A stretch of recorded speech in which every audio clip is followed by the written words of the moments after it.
Morning बच्चों। आज हम कक्षा 12वीं गृह विज्ञान इकाई 5 आप भोज्य समूह को पढ़ेंगे।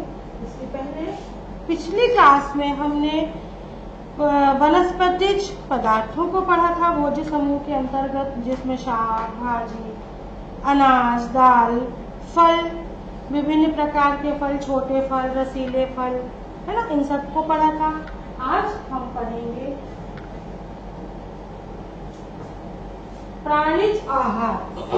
पहले हमने पढ़ा था वनस्पतिज आहार, आज हम पढ़ेंगे प्राणिज आहार। इसको 4 भागों में बांटा गया है: दूध, अंडे, मांस और मछली। प्राणिज आहार का वर्गीकरण 4 भागों में किया है: दूध, अंडे, मांस और मछली। अब देखते हैं कि प्राणिज आहार क्या होता है। तो प्राणियों से प्राप्त होने वाले आहार में दूध, अंडा, मांस, मछली सम्मिलित किए जाते हैं।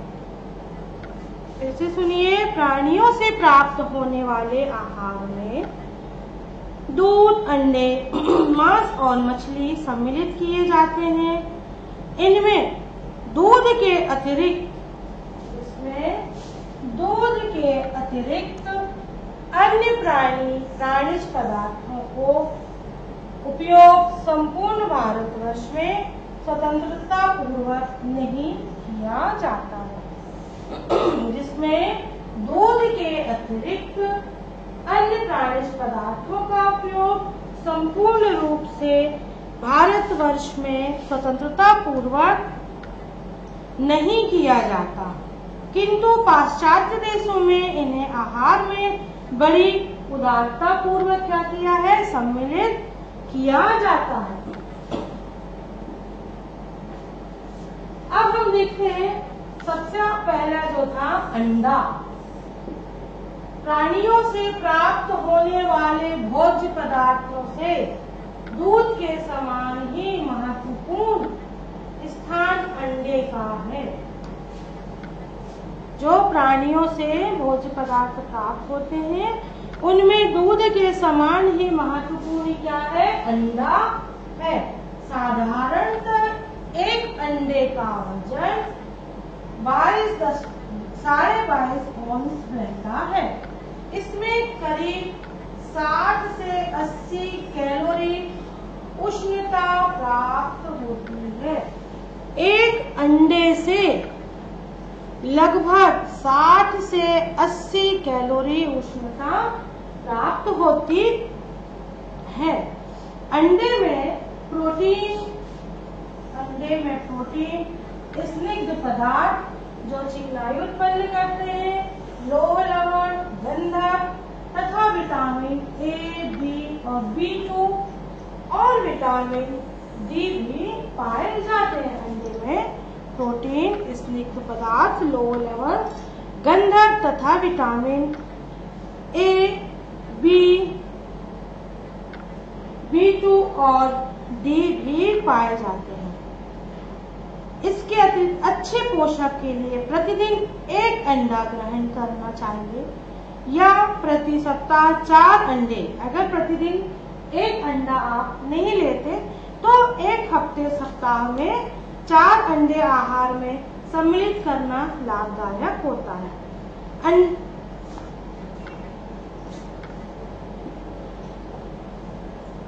अब देखते हैं अंडे की बनावट कैसी होती है।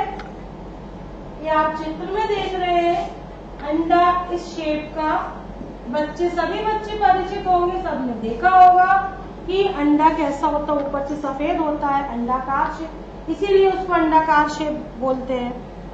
तो इसकी देखते हैं बाहरी आवरण या बाहरी कोष्ठ कैसा होता है। यह एकदम सफेद या भूरा या हल्का गुलाबी कैल्शियम कार्बोनेट का बना होता है। अंडे की जो बाहरी परत होती है वह सफेद, भूरा, हल्का गुलाबी सोडियम कार्बोनेट की बनी होती है। यह आवरण अंडे के भीतरी भाग को क्या सुरक्षा, यह जो बाहरी आवरण है जो कैल्शियम कार्बोनेट का बना होता है, यह अंडे के भीतरी भाग को सुरक्षा प्रदान करता है। इस आवरण में संलग्न भीतर की ओर भी एक झिल्ली बनी होती है। अब इसका दूसरा भाग है सफेद भाग। अंडे का सफेद भाग यह 58% पतला, पारदर्शी, रंगहीन, दुर्गंधहीन पदार्थ है। ऐसा है 58% पतला, पारदर्शी, न जिसमें कोई रंग है न ही कोई खुशबू, महक या दुर्गंध है। यह रंगहीन और दुर्गंधहीन 58% पतला और पारदर्शी पदार्थ है। यह पूरा खाद्योस तत्व है। यह पूरा खाद्योस तत्व है। अंडे के इस प्रोटीन को एल्ब्यूमिन कहते हैं। अंडे में जो प्रोटीन प्राप्त होता है सफेद भाग से, उसको एल्ब्यूमिन कहते हैं। इसमें लगभग इस एल्ब्यूमिन में लगभग 70% जलीय अंश रहता है।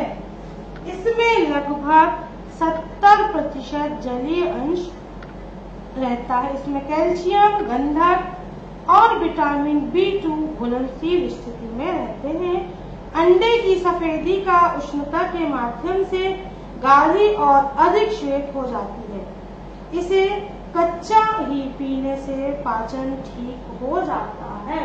इसको अगर पकाकर न खाएं तो इसको कच्चा डायरेक्ट फोड़कर भी आप पी सकते हैं, जिससे पाचन ठीक हो जाता है। अब देखते हैं पीला भाग। पहले हमने देखा उसका बाहरी गोश्त, फिर सफेद भाग, अब है पीला भाग। आवश्यक पोषक तत्व। आवश्यक पोषक तत्व पीले भाग में ही सन्निहित होते हैं। आवश्यक पोषक तत्व पीले भाग में रहते हैं। यह भाग अधिक ठोस रहता है, जिसमें अधिक मात्रा में प्रोटीन रहते हैं। यह भाग अधिक ठोस रहता है, जिसमें अधिक मात्रा में प्रोटीन रहते हैं। और यह पीला भाग जो है 30% रहता है। 58% सफेद भाग रहता है और 30% जो भाग है वह पीला भाग रहता है। यह भाग कैल्शियम, गंधक, विटामिन और पोटेशियम युक्त रहता है और विटामिन A और D इस पीले भाग में रहते हैं।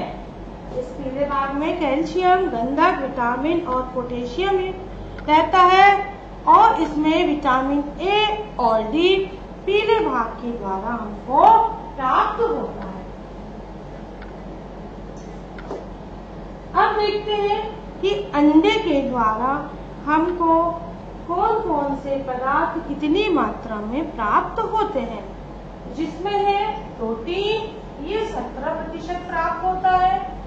कैल्शियम है 6.2, लौह लवण 23.0, वसा 13.0%, विटामिन A 29.9%, विटामिन B 20.0% और जल 73.7% प्राप्त होता है। यह जो वैल्यू लिखी है यह एक अंडे से प्राप्त होती है। अब अंडे के बाद आता है प्राणिज भोज समूह में मांस। इससे शर्करा की प्राप्ति नहीं होती, लेकिन मायोसिन प्रोटीन प्राप्त होता है। मांस से विटामिन B2 और जीवन सत्व D भी प्राप्त होता है। मांस में शर्करा नहीं होती तो इससे शर्करा प्राप्त नहीं होती, किंतु मायोसिन नामक प्रोटीन प्राप्त होता है और इसमें विटामिन B2, जीवन सत्व D प्राप्त होता है। अब है मांस के में जो है मांस पशुओं से प्राप्त हो मांस सर्वोत्तम माना जाता है, क्योंकि मांस के द्वारा जिन एमिनो एसिड की प्राप्ति होती है उन्हीं से मानव शरीर भी निर्मित रहता है। अतः मांसाहारी के बाद मानव शरीर में एमिनो एसिड से वह शीघ्र सामंजस्य स्थापित कर लेता है। पशुओं की मांसपेशियां उनकी उम्र के अनुसार कठोर और नर्म होती हैं। जो पशु या जानवर बूढ़े हो जाते हैं उनकी मांसपेशियां कठोर हो जाती हैं और शरीर के भीतरी अंगों जैसे कलेजी, भेजा, गुर्दे आदि की मांसपेशियां स्वादिष्ट होती हैं। कठोर तो होती हैं पर क्या होती है, मांसपेशियां स्वादिष्ट होती हैं। मांसाहार में दूसरा स्थान चर्बी युक्त भाग है। पक्षियों में मांस से अधिक चर्बी रहती है जिसमें वसा तत्व की प्राप्ति होती है। पक्षियों की चर्बी के कारण मांस सुगंधित हो जाता है और मांस का भोजन करते समय हड्डियों तक का उपयोग हो जाता है। इसके पीले भाग से विशिष्ट स्वादयुक्त अस्थि मज्जा में लौह लवण, कैल्शियम, फास्फोरस जैसे उपयोगी क्षार पदार्थ प्राप्त होते हैं और पकाते समय ये क्षार पानी में घुल मिल भी जाते हैं। अब इसका दूसरा आता है मछली।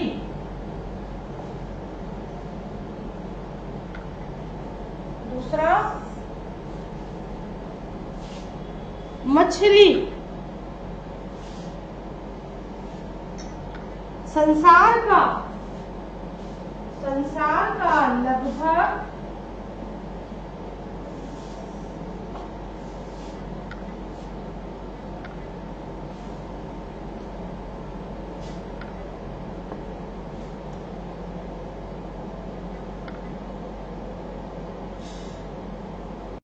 अब है मछली।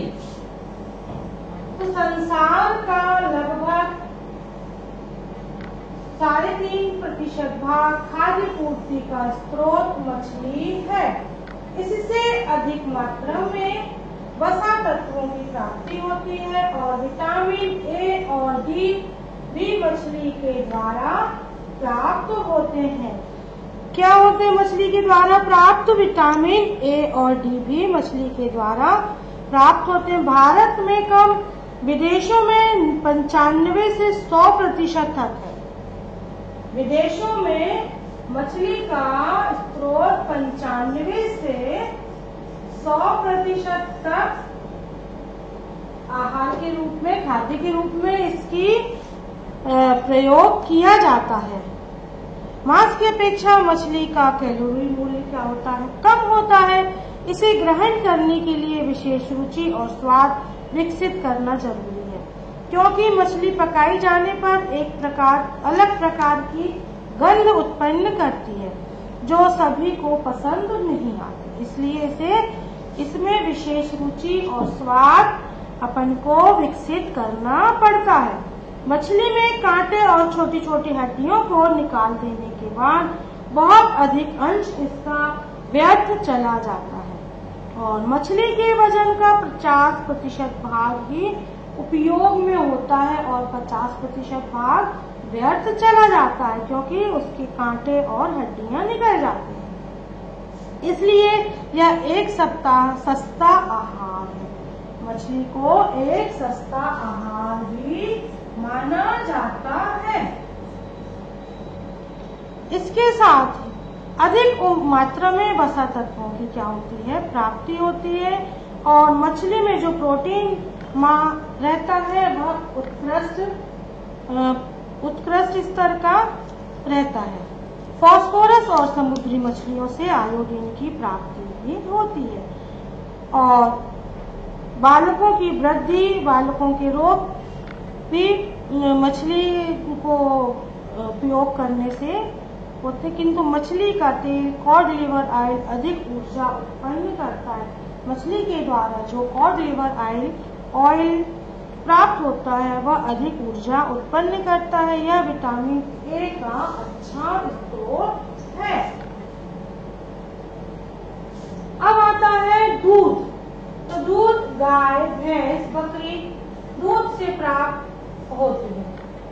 दूध कहाँ से प्राप्त होता है? गाय, भैंस, बकरी, ऊँटनी से दूध प्राप्त होता है और मुख्यतः जो दूध भैंस तथा गाय का दूध, मुख्यतः गाय तथा भैंस का दूध एवं दूध से बने पदार्थों का उपयोग होता है।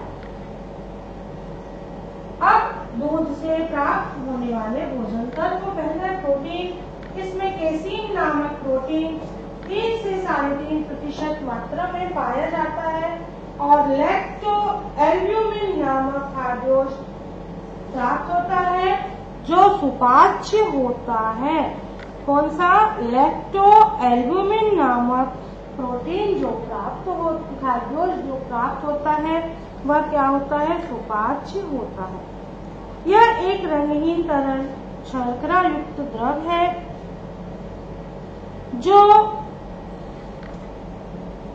जिससे बच्चे आसानी से हजम कर लेते हैं।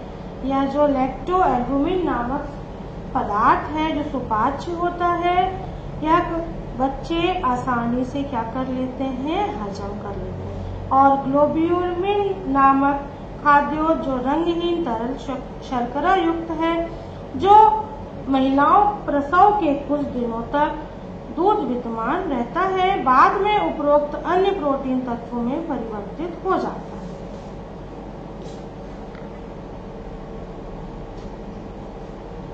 अब जो दूध में हमको प्राप्त होती है सबसे पहले वो है शर्करा। तो दूध में उष्णता और शक्ति उत्पन्न करने वाले शर्करा तत्व लैक्टोज या दूध शर्करा कहलाते हैं। दूध के द्वारा जो शक्ति उत्पन्न करने वाले शर्करा या लैक्टोज दुग्ध शर्करा कहलाते हैं। 4 से 5% माता के दूध में इस शर्करा अधिक होने से यह अन्य दूधों की अपेक्षा अधिक मीठा होता है और दही बनाने पर यही तत्व लैक्टिक एसिड में परिवर्तित हो जाता है। यह जो लैक्टोज है दही जमाने पर यह लैक्टिक एसिड में परिवर्तित हो जाता है। अब देखते हैं कि दूध से वसा हमको कितनी प्राप्त होती है। दूध में 3.5 से 4% तक वसा तत्व घुलनशील स्थिति में रहते हैं। दूध में 3 से 4% तक वसा तत्व घुलनशील स्थिति में रहते हैं और घुलनशील स्थिति में रहने के कारण ही दूध में वसा आसानी से पचाए जा सकते हैं। भैंस के दूध में सर्वाधिक होता है। जो वसा है वह भैंस के दूध में सबसे अधिक पाया जाता है। उबाले हुए दूध को ठंडा करने के पश्चात जो मलाई जम जाती है किसके? वह वसा के रूप में संरक्षित हो जाती है। जो हम दूध उबालते हैं और ठंडा करने के पश्चात जो दूध का वसा होता है वह मलाई के रूप में संगठित होकर एकत्रित हो जाता है और यंत्रों की सहायता से कच्चे दूध से भी, मशीनों के माध्यम से कच्चे दूध से भी वसा या क्रीम निकाल ली जाती है और जो शेष दूध बचता है उसको स्किम्ड मिल्क भी कहते हैं। अब आता है तीसरा इसका खनिज। तो शरीर की हड्डियां, मसूड़े और शरीर की वृद्धि मजबूती के लिए उपयोगी खनिज लवण कैल्शियम, आयोडीन, लौह लवण, फास्फोरस के रूप में दूध में पाए जाते हैं। ये दूध में 0.7% होते हैं। ये जो खनिज है यह दूध में 0.7% होते हैं। ये खनिज शरीर की वृद्धि मजबूती के लिए आवश्यक है और यह खनिज लवण कौन कौन से? कैल्शियम, आयोडीन, लौह लवण और फास्फोरस के रूप में ये खनिज हमको दूध से प्राप्त होते हैं। अब विटामिन तो नेत्र स्वास्थ्य और त्वचा का संरक्षण करते हैं। ये जो विटामिन है यह नेत्र स्वास्थ्य और त्वचा का संरक्षण करते हैं, उनको सुरक्षा प्रदान करते हैं। कुछ मात्रा में विटामिन बी और सी भी दूध में पाए जाते हैं। कुछ मात्रा में विटामिन बी और सी भी दूध में पाए जाते हैं। अब है जल। तो दूध में 88% जलीय अंश रहता है, जिससे भोजन तत्व घुलनशील स्थिति में रहते हैं। जल में क्या होता है? 88% जलीय अंश रहता है, जिसमें भोजन तत्व घुलनशील स्थिति में रहते हैं। अब है दूध की स्वच्छता। दूध की स्वच्छता। दूध तभी श्रेष्ठ और संपूर्ण माना जाएगा जब उसे स्वच्छ और रुचिकर स्थिति में प्राप्त किया जाए। कीटाणु रहित ही दूध स्वास्थ्यप्रद होता है, अन्यथा दूध जो अमृत तुल्य है वह रोग का कारण बन जाएगा। और दूध का उपयोग हमेशा उबाल कर ही करना चाहिए, जिससे वह कीटाणु रहित हो जाता है। तो पहला है दूषित होने के कारण कि किस किस कारण से दूध दूषित हो जाता है। पहला, या तो जिस पशु से दूध ले रहे हैं वह पशु बीमार है, अस्वस्थ है, और या जो व्यक्ति दूध निकालने का, दुहने का कार्य कर रहा है वह व्यक्ति बीमार है, रोगी है या अस्वस्थ है। फिर दूध के जो पात्र हैं जिसमें दूध रखा जाता है, निकाला जाता है, वह पात्र अच्छे से साफ नहीं है, अस्वच्छ है। फिर दुहने वाले हाथों की गंदगी। जो व्यक्ति दूध निकाल रहा है, दूध को धो रहा है, वह ये काम तो हाथों से होता है, तो वो हो सकता हाथ अगर गंदे हैं और उसी हाथों से दूध निकालने का कार्य किया जा रहा है तो भी दूध दूषित हो सकता है। फिर दूषित जल की मिलावट। दूध में मिलावट होती है। यदि पानी दूषित है, अस्वच्छ है, तो भी दूध अस्वच्छ हो जाएगा। फिर है गोबर, धूल, घास, बाल का मिल जाना। दूध निकालते समय ये इन चीजों का, घास है, धूल है, गोबर का मिल जाना, और रोगाणुओं का प्रवेश। दूध निकालते समय अगर वहाँ की स्थान साफ नहीं है, स्वच्छ नहीं है, रोगाणु युक्त है, तो कितनी भी सावधानी से हम दूध को निकालें वह दूध दूषित हो ही जाए। फिर है दूसरा, दूध का शुद्धिकरण। दूध का शुद्धिकरण कैसे किया जाता है? यह स्पष्ट है कि उपरोक्त किन्हीं भी कारणों से यदि दूध अशुद्ध हो गया है और ये गुणकारी पेय के स्थान पर हानिकारक बन जाएगा, और प्रत्येक गृहिणी का यह कर्तव्य है कि उपयोग में लाने के पूर्व दूध को निम्न विधियों से उसका शुद्धिकरण करें। पहला है घरेलू विधि। दूध को शुद्ध करने का पहला है घरेलू विधि, जिसमें स्वच्छ पात्र में दूध महीन कपड़े से छानकर उबाल लेना चाहिए, और 100% तापमान पर उबालने से दूध में प्रविष्ट कीटाणु नष्ट हो जाते हैं, और अधिक देर तक आग पर रखने से दूध में विटामिन और आयोडीन भी नष्ट हो जाते हैं। उबले हुए दूध को जाली से ढककर ठंडे स्थान पर रख देना चाहिए। उबाला हुआ दूध सुपाच्य होता है।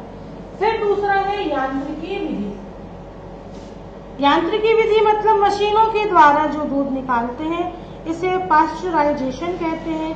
बिजली की मशीनों से एकदम ऊंचे तापमान पर 160 डिग्री फ़ारेनहाइट पर दूध को 1 मिनट के लिए गर्म कर तुरंत ठंडा कर दिया जाता है, जिससे कीटाणु निष्क्रिय हो जाते हैं, और फिर यंत्रों की ही सहायता से स्वच्छ की हुई बोतलों में दूध उबालकर सील बंद कर भर दिया जाता है।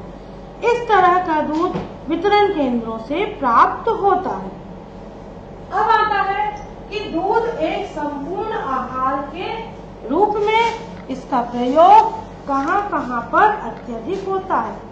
दूध में जीवन के लिए अनिवार्य सभी भोजन तत्वों की उपस्थिति के कारण जन्म से मृत्यु तक, शिशु से वृद्ध तक के आहार में यह महत्वपूर्ण स्थान रखता है। शरीर के विभिन्न अवस्थाओं में शारीरिक दशा के अनुकूल भोज्य समूह मूल्य की पूर्ति करता है। तो देखते हैं, सबसे पहले बाल्यावस्था में दूध कैसे एक संपूर्ण आहार के रूप में कार्य करता है। शिशु के जन्म से लेकर उसकी तृप्ति की व्यवस्था प्रकृति ने माता के ही दूध से की है। यह आहार आरंभ करने की स्थिति रहती है और दूध में ग्लोब्यूलिन नामक प्रोटीन तत्व पाए जाते हैं जो उसको पाचक होते हैं, जो शिशु की भूख के शांत करने के साथ साथ उनकी पाचन इंद्रियों में भी सहायक होते हैं। कोलेस्ट्रॉल और ग्लोब्यूलिन जैसे रंगहीन तरल पदार्थ के रूप में दही ही एक आहार है जिसे नवजात शिशु की कोमल पाचन इंद्रियां हजम कर सकती हैं। शैशव काल शारीरिक विकास की अवस्था। बाल्यावस्था में हड्डियों की बाढ़, मसूड़ों की मजबूती, दांतों के निकलने का काम भी जारी रहता है। इसके साथ ही बालकों को खेलने, रोने आदि क्रियाओं के लिए भी ऊर्जा और उष्णता की आवश्यकता होती है, जिसमें दूध अत्यधिक आवश्यक होता है। फिर है वृद्धावस्था में, जब व्यक्ति की आयु अधिक हो जाती है, वृद्धावस्था को प्राप्त हो जाते हैं, तो जीवन के इस समय में भी दूध की उपेक्षा नहीं की जा सकती। इस उम्र में भी शरीर अधिकतर दूध की आवश्यकता होती है और जीवन भर कठिन परिश्रम करने के कारण इंद्रियां क्या हो जाती हैं, कमजोर हो जाती हैं। उन्हें ही जीवन की अनुकूल बनाए रखने के लिए सुपाच्य प्रोटीन की आवश्यकता होती है, जो दूध के द्वारा ही प्राप्त होती है। इस उम्र में गरिष्ठ आहार जैसे मांस, मछली, सेम, नट्स आदि को पचाने की क्षमता कम हो जाती है, किंतु दूध के तरल भोज्य तत्वों में पाचन के अभिशोषण में वृद्ध व्यक्तियों पर यह अनुचित प्रभाव नहीं डालता है। अब है दुगुणावस्था में, मतलब बीमारी होने पर या बीमारी की अवस्था में भी दूध बहुत अधिक फायदेमंद होता है। उस समय जब हम कुछ ठोस अनाज नहीं ले सकते हैं, उस समय पर हमको दूध शरीर के में आवश्यक जो खाद्य भोज्य तत्व हैं उनकी पूर्ति करता है। रोग के प्रकोप से शरीर के बहुत से कोष नष्ट हो जाते हैं और उनके पुनर्निर्माण हेतु दूध में कैसिनोजीन प्रोटीन रहता है, जो उपयुक्त रहता है कि हमारे जो शरीर के कोष नष्ट हो जाते हैं उनको फिर से निर्मित करने के लिए।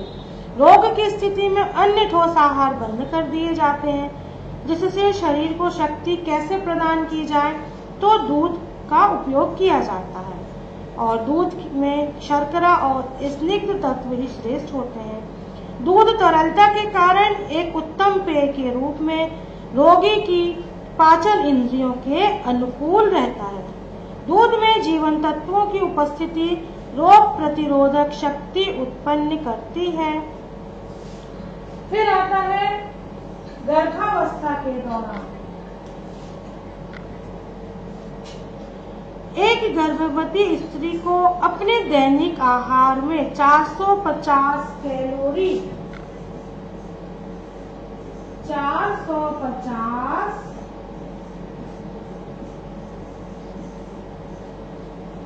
कैलोरी से अधिक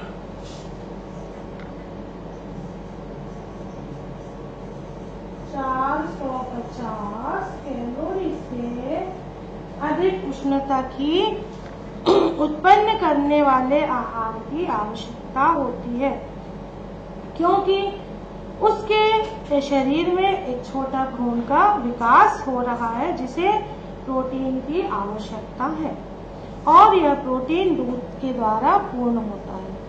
भ्रूण की हड्डियों और मसूड़ों की मजबूती के लिए पर्याप्त खनिज लवण दूध से प्राप्त किए जा सकते हैं और दूध के द्वारा ही गर्भावस्था के दौरान उसको रोग प्रतिरोधक शक्तियां भी प्राप्त होती हैं, जिससे गर्भिणी और भ्रूण दोनों को निरोगिता और रोगों से लड़ने की क्षमता प्रदान होती है। इससे पचाने में पाचन संस्था को, मांसपेशियों को, भोजन को मथने की क्रिया नहीं करनी पड़ती। अतः उपरोक्त सभी सभी अवस्थाओं के अतिरिक्त यदि एक स्वस्थ व्यक्ति भी नियमित रूप से दूध का सेवन करे तो उसकी कार्य क्षमता बढ़ जाती है। जैसे बाल्यावस्था, वृद्धावस्था और बीमारी या रुग्णावस्था या गर्भावस्था के अतिरिक्त भी यदि एक सामान्य व्यक्ति या एक स्वस्थ वयस्क व्यक्ति को भी प्रतिदिन दूध का सेवन करना चाहिए, जिससे उसकी कार्य क्षमता बढ़ जाती है और उसकी रोग रोधन क्षमता कायम रहती है, जिससे वह निरंतर स्वस्थ और दीर्घायु को प्राप्त करता है। अतः दूध एक संपूर्ण आहार है। एक सामान्य मापदंड औसतन व्यक्ति की उम्र, वजन, दिनचर्या और उसकी विशेष परिस्थितियों के अनुरूप उसके पोषक तत्वों की आवश्यकताओं को ध्यान में रखकर निर्धारित किए जाते हैं। यही मानदंड व्यक्ति, परिवार, समाज तथा राष्ट्र के लिए आहार व्यवस्था में विभिन्न खाद्य पदार्थों की आवश्यकताओं के द्वारा हमारा भी पथ प्रदर्शन करते हैं। भारत में Indian Council of Medical Research ICMR